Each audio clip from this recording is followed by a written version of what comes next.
Benepisyo ng pag-inom ng mainit na tubig versus cold water. Ang tubig ay mahalaga para sa katawan at imposible para sa isang tao na manatiling malusog ng napakatagal ng walang sapat na tubig. Karamihan sa mga tao ay pinili na uminom ng malamig na tubig dahil ito ay nagbibigay ng isang pakiramdam ng pawi ng uhaw mas mabilis. Ang mainit o mainit na tubig bagaman ay hindi talaga ginustong. Ang isang paghahambing na pagsusuri ay nagpapakita na ang temperatura ng tubig na iniinom natin ay nakakaapekto sa ating katawan. Malamig na tubig. Pros. 1. Nakapawi ng uhaw kaagad. 2. Pinapalamig kaagad ang katawan kung hindi mabata ang init ng katawan, sa lagnat o pagkatapos ng workout. 3. Neutralize ang sakit na dulot ng acidity, gas.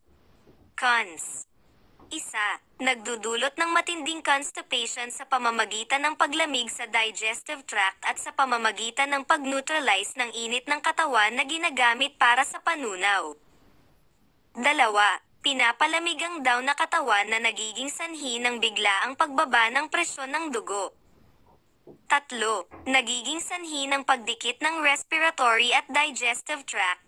Maaari itong maging sanhi ng paghinga at mga problema sa panunaw. Mainit na tubig.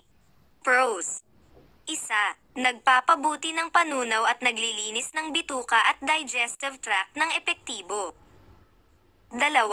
Ang mainit na tubig ay nag-aalis ng mga lason sa katawan na nagpapadali sa mas mabuting kalusugan. 3. Ito ay nagpapaginhawa sa paninigas ng dumi at nagbibigay daan sa mas mahusay na pagdumi. 4. Nagbibigay ng kinakailangang init sa katawan na kumokontrol temperatura ng katawan na nagdudulot ng mas mahusay na sirkulasyon ng dugo. 5. Tumutulong sa pagbabawas ng timbang. Cons. 1. Nag-iiniksyon ng hindi gustong init sa katawan. 2. Ang sobrang init ay humahantong sa lagnat at pagkapagod. 3. Hindi madaling mapawi ang uhaw. Mula sa pananaw sa kalusugan, mas mainam ang pag-inom ng mainit na tubig kaysa sa pag-inom ng malamig na tubig. Ang malamig na tubig ay nakakapinsala ng higit pa kaysa sa mga benepisyo nito habang ang mga kakulangan ng mainit na tubig ay madaling makontrol sa pamamagitan ng paglilimita sa pagkonsumo at paglilimita sa temperatura ng tubig. Ang pag-inom ng mainit o maligamgam na tubig ay mainam at ang malamig, hindi malamig, na tubig lamang ang dapat inumin para agad na mapawi ang uhaw.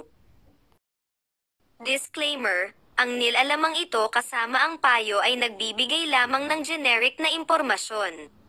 Ito ay sa anumang paraan ay hindi isang kapalit para sa isang kwalipikadong medikal na opinyon.